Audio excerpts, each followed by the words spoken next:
هنبدأ رحلة صيد جديدة بس المرة دي لوحدي.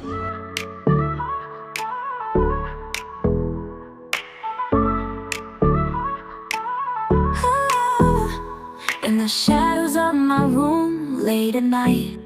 يا ريت بعد اذنكم نجمع بعضينا نبدا نعمل رحلات كده عشان نبدا نوفر موضوع التاكسي ده، عشان تعبان قوي ومحتاج اطلع. يعني ما لازم تفصل، البلد ما شاء الله يعني فيها خير، والرخصه بتطلعها ببلاش. خش على النت تطلع رخصه وانت نايم وانت مغمض. بلد ما شاء الله جميله، يا ريت كل الناس تيجي دبي. بس التاكسي راحوا. طب اعملوا تخفيض للصيادين. دلوقتي احنا رايحين على مكاني المفضل اللي اسمه بيتش لايبراري. مكان كويس، هو كله وعر، كله وعر وعدتك احتمال كلها تتقطع وتتبهدل، بس هو مكاني المفضل. مكان حلو جدا، في ورا منك حمام. في الاخر طلعت ايه؟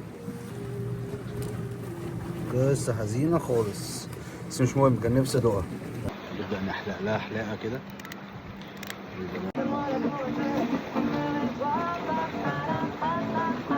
ولا عمو ولا عمو سلام ولا عمو سلاموكا، عمو سلاموكا.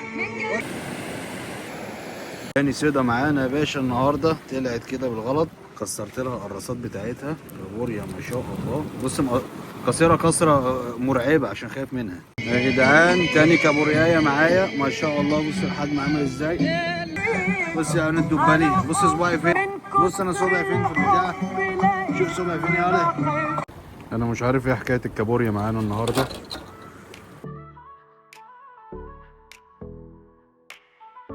البطاطا يا باشا، بص البطاطا عامله ازاي. مش شبه بطاطا بجد بقى. الناس الطيبين اللي ورا دول صيادين محترفين، بس هم مترجتين النهارده ايه، سمك احجام كبيره. طلعها هموره واحده ما بين صخر هنا، مش عارف تعمل ايه مع الفرن. تعال نشوف بقى الايه الحصيله بتاعتي النهارده. شوفوا الحصيله يا باشا، خش يا باشا.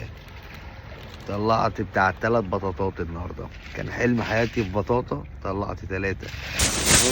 بتاع كابوريا يعني، بتاع كابوريا خالص. قالوا لي انها شعور، معرفش بقى. لا دي مش شعر خالص، بس هي دنيسه مش مدببه من عندهم. ده جابه من على الصخر ولا؟ ده صغير، ده صغير يا باشا. مش عارف اشيلها بالسنوره دي. بص الالوان، شايف الالوان يا باشا. الريتسه دي عمري ما دقتها في حياتي.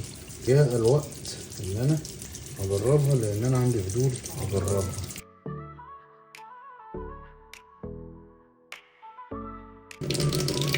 يعني مش بطاله، طعمها شويه البطروخ كده، فاهم كده مسكر. مفيش زفارة مثلا؟ الزفاره العاديه بتاعت البحر زي بطروخ كده. بس عادي التجربه، مش عايز اجربها تاني، مش احسن حاجه يعني. وانا بوظتها باين، مش عارف. الحمد لله ربنا رضانا يا باشا. بص بقى، انا عرفت بقى ليه الجماعه الخلايجه بيحبوا السمكه بنقطه ده، مش عارف بيسموه ايه. شوف بقى البطروخ يا باشا، بص البطروخ وجماله وحلاوته. كهرمانه. بص انا بقى ايه، اتغبيت، طلعت سمكه اكبر من ديت، رحت مشوكها وقلت اصطاد بيها اجيب حاجه اكبر. راحت مني السمكه الكبيره، فاحتفظت بالصغيره. بص حتى الصغيره فيها بطروخ. نهايه الفيديو دي حصيله طلعتين صيد.